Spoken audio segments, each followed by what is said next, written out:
Hello po mga kababayan, si Dante Maravillas. Balita ngayon mga kababayan, yung pag-file ni Amy Marcos ng isang resolusyon.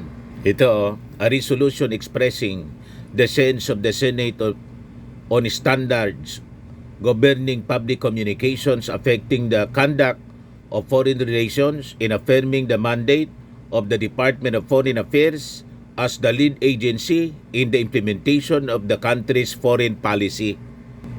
Yan yung kanyang inihain ngayon mga kababayan. Ayan yung post 3 hours ago ni Amy Marcos. Nag-hain din tayo ngayong Miyerkules ng isang resolusyon tungkol sa tamang pamamaraan ng pampublikong komunikasyon na maaring makaapekto sa ugnayang panlabas ng Pilipinas.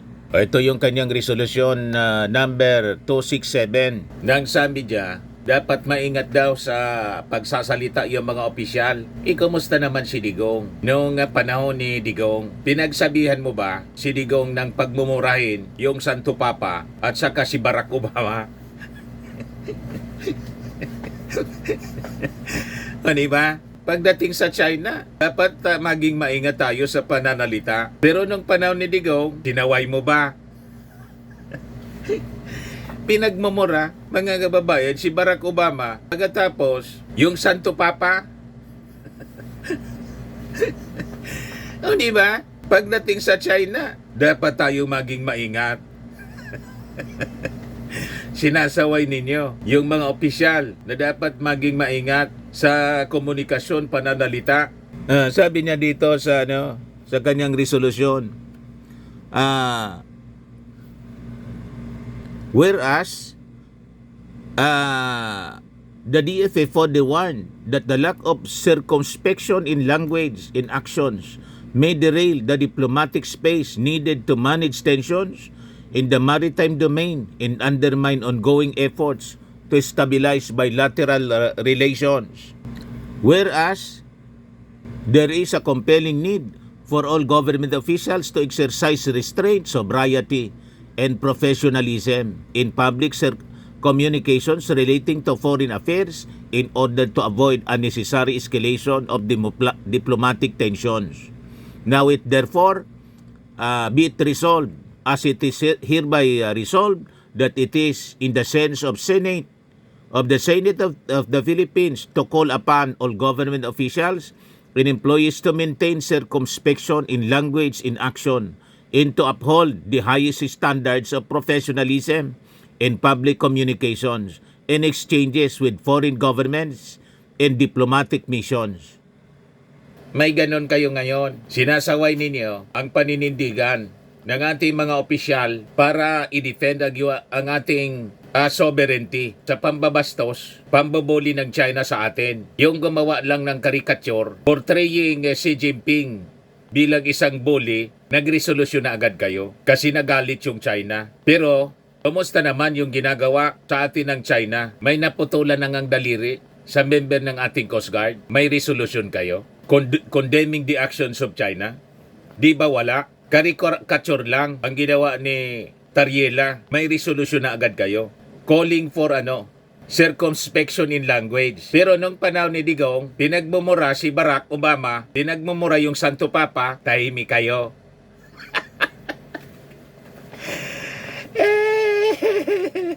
May ganon. Yung ating mga opisyal, wala mang pagmumura po. Other than si Tulfo. Medyo matatalim yung kanyang mga binitawang pananalita. Pero hindi na niya, inumit niya sa kanyang pagsasalita yung pagmumura. Pero just the same, pagmumura pa rin yon. At pinalalayas niya yung embassy official dahil sa mga banat nila sa atin, sa mga opisyal ng ating gobyerno. O ngayon, nandyan ka. Naghain ka ng isang resolusyon para manawagan ng pag-iingat sa pananalita. Alin yang mas mabigat? Yung mga pinagagawa ng China sa atin at yung pagmumura ni Digong sa Santo Papa at saka kay Barack Obama na wala man lang kayong sinabi? O itong paninindigan ng ating mga opisyal laban sa pagmamalabis ng China sa atin? Diba? Kaya yung mga netizens natin hindi makumbinsi sa resolusyon ni Amy Marcos. O ito, no, you cannot, sabi ni MP Albayda. Sabi ni Jose Andres de la Cruz, this is the Philippines, never the province of China. Silang dapat magsalita ng maayos. Correct, nandito ka sa pamamahay natin, yung mga Chinese embassy officials. Pagsalitaan mo ng ganon, yung ating mga opisyal, di ba? Pagkatapos, tayo pa yung ang sinasaway mga kababayan ni Amy Marcos. Talagang wala na po sa hulog itong si Amy Marcos. Huwag na natin itong paulitin na makaposisyon pa after na mag-expire yung kanyang ang kanyang turno bilang senador. O kung tumakbo ito bilang vice presidente ni Sara Duterte, huwag natin pong iboboto itong si Amy Marcos. Yes, sabi ni Marjan Araokto, babali na to go to China. Yan ang binoto nyo. Di may pagtanggol kapwa Pilipino. Walang kwentang senador. Kinounter po yung resolusyon na pinasa ng 15 senators. Nagpasa siya ng sariling resolusyon. Hindi niya pinirmahan yung resolusyon ng mga majority ng senador na nagkukundina sa pagmamalabis ng China sa atin. Nagresolusyon siya pabor sa China. O diba, mga kababayan? Sabi ni Rainier Joseph Between, mas deserve talaga. Number 12 sa last election si Abby Binay kaysa itong si Amy. Tama. Hindi ko yan binoto, mga kababayan, si Amy Marcos. Kaya lang, nag-special ops daw. Ginapang, parang yung mga kandidato sa pagka-congressman mayor, ginagapang pati sa barangay level. Nag-special ops daw, mga kababayan. Ayun, nakalusot pa rin.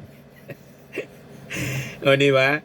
Sabi ni Kuya Bro, pro-China kasi yan, kaya nga di ko binoto eh.